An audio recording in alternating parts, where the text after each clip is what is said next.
And this would be Wednesday, Veterans Day, November 11th, advanced class, as we're going to do bell work and finish out talking about the landlady and introduce a fun little thing also. We have 2 entries to put in there, one on the homework side, one on the bell work side. Focus in. There you go. Story homework 3, and then Magic Lynn's Veterans. There's the information for downloading the homework. Pause if you need to. Due next week, and you're going to need to read Locker Junkie for tomorrow and for Friday. Let's see. For the bell work, you have 2 sentences. My mom's father was in the Navy, and I love all veterans, and I respect them. And we'll get a chance to get into our first ones. Who did our sentences last week? Yeah, you can't do them again. We get to move on to other people. But we'll take our 2 volunteers today so we can mark. You have to write down their actual names. So Jackal, have you not had a chance to go yet? Nope. All right, so Jackal and Mohammed, you not had a chance either? All right, so write down Jackal and Mohammed somewhere on this one so we know that they're the 2 that have gone. Jackal, you get your first choice of sentence 1 or sentence 2. Sentence 2. Sentence 2. So Mohammed, you get your choice of sentence 1 or sentence 1. Sentence 2. Close, we'll give you sentence 1. Go ahead, come up to the middle area. I wish you the best of luck. Okay. So you have, my mom's father was in the Navy. Starting off with nouns, you have? Father. Once again, those of you who have yours, double check, fix, change as need be. All right, you said what? Father. Father and? Navy. Is correct. And pronouns? That's the second sentence. There's no pronouns for that. Verbs? Verbs. Was. Nicely done. Adjectives? My and mom's. Let's see, my is correct. And let's see, adverbs? There's no adverbs. And preposition? In. And conjunction? There's no conjunction. That's nicely done. Let's see, verb is was, action, or boring. Boring. And adjective. My modifies? Mom's. Or no, that would make it father. Is correct. And mom's? Father. Is also correct. And your adverb? There's no adverbs. Look at you. That was nice and easy. Boo. All right, Jackal. Okay. I did not like the podium. That'd be great. It'd be ridiculous. I love all veterans and I respect them. Nouns? Veterans. Is correct. Pronouns? I. Uh-huh. I. Uh-huh. Them. Is correct. Verbs? Love. Okay. And respect. Okay. And we have next verb. Adjectives? All. Adverbs? There aren't any. Prepositions? There aren't any. Conjunctions? And. Is correct. Verbs? Love, action or boring. Action. And respect? Action. Oh. And then adjective, all. Veterans. And adverb? There aren't any adverbs.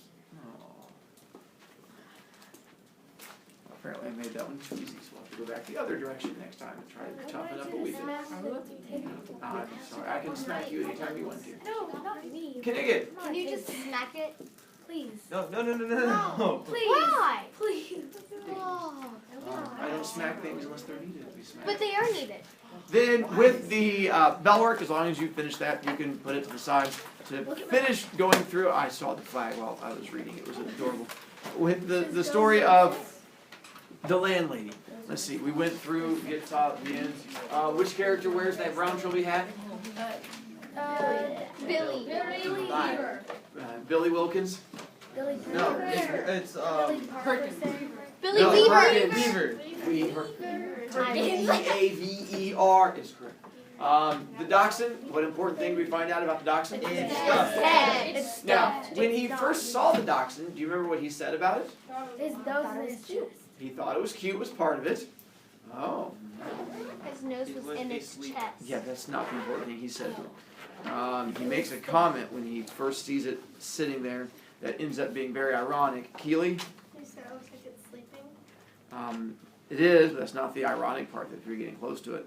Let's see. Mo? Thought it was living. That'd be the same thing that she just said, you just used a different word, but it was a good try. Yes, Mo? Not Mo. Ole? He thought it was a good sign to see animals. Yes! He's like, oh, animals! That's a great sign that there's animals here. And why is that ironic? Because they're all dead. So that was her way, of course, of trying to fish, as she's trying to bring the person in there, and then going through there and charging the kids points who've still not learned with their iPads. But Mr. Broviak, when I prop it up, I can try to get away with stuff. I know, that's why they keep charging the kids points. And so the fact that she mentioned, or the fact that he mentions the fact that it looks so perfect, and the fact that that's a good sign, is the idea of her fishing to try and bring him in. Yes. Is that You're upset because Mo still has his propped up, and so you want to take off more points. Yeah. I can probably But see the that. top right one, is that a stuffed There animal? you go. See if I can't see this. What's up? Is the top right one a That's- stuffed animal? Yeah, so is the Okay. bottom left one too. Yeah, that's what Yeah, I know. I I mean, just typed in docs and those look like the most adorable ones, so They look like they're they're adorable. Hot water bottle between the sheets. Did it matter if there was a hot water bottle there? No, Why? because he wasn't gonna sleep. Nicely done. The price of the place. Did it matter how much she charges? No. Why? Because he's gonna have So the whole idea is she's essentially fishing. She's just trying to like lay a line out there to get him to stay. So that's why she's placing little things out there to make him want to come in there, like adorable little doggies and parrots, and making the place really cheap to stay in and stuff like that. Because she figures it doesn't really matter, since once he's in there, then she gets to kill him.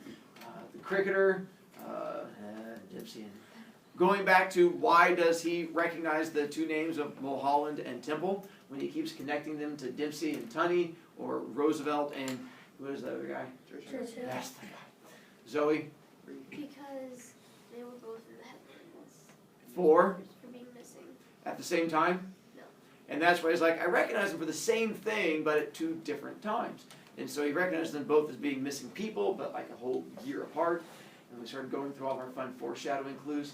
Billy's tea tasting of bitter almonds means? Yeah, so that's where the cyanide comes in. Now that's, if you know, is like knowing that bitter almonds is an instant sign of that, that becomes a much easier clue in the story. You're like, oh, as soon as you read the fact that he says it tastes of bitter almonds, you're like, light bulb, boing. But if you have no idea, you're like, oh, she makes bad tea. And so that's where having that knowledge, as for most people, that's sort of like the climax in the story, where it has that turning point, where like all of a sudden you're like, she's creepy, kind of weird, definitely creepy. Oh, bitter almonds, he's dead.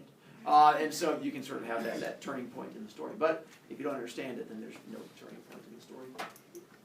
The dog and parrot are taxidermied, because what is it she does to her things that die? She stuffs them. And who does the stuffing? She does. So she doesn't have to rely on anyone else.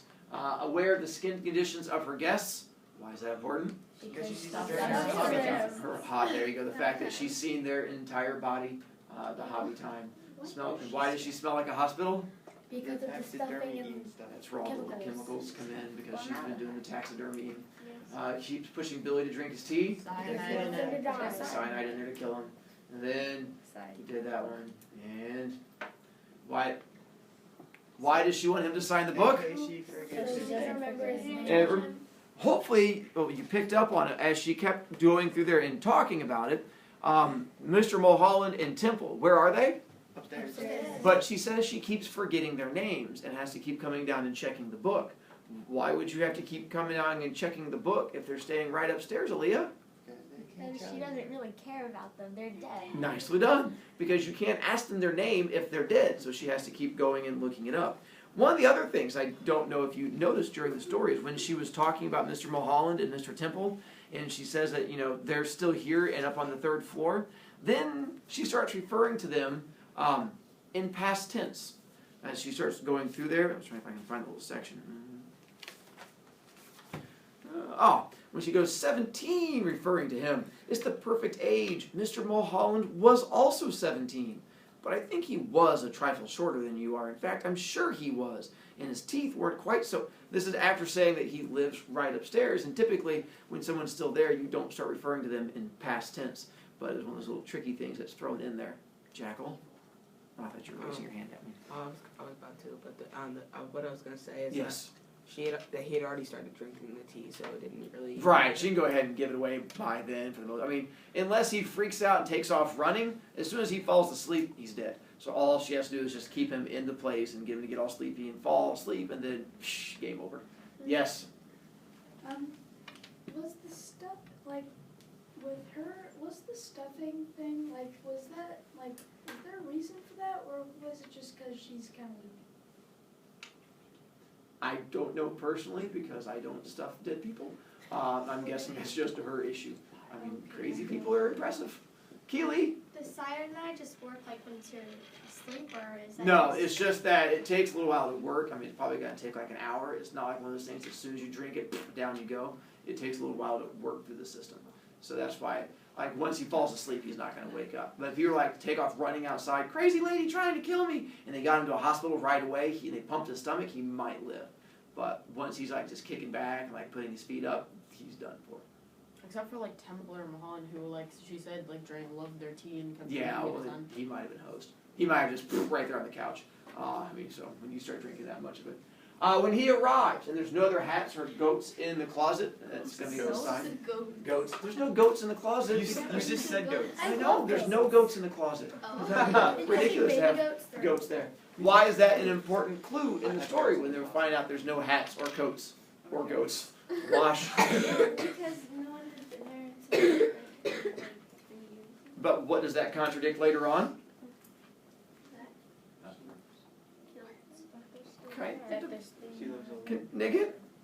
That they're still upstairs. Yeah, when she says, "Oh yeah, they're right upstairs," but you come in and they have no coat or anything like. But why would they have their coats here? Because it's raining outside. You're like, oh, because they don't need them anymore.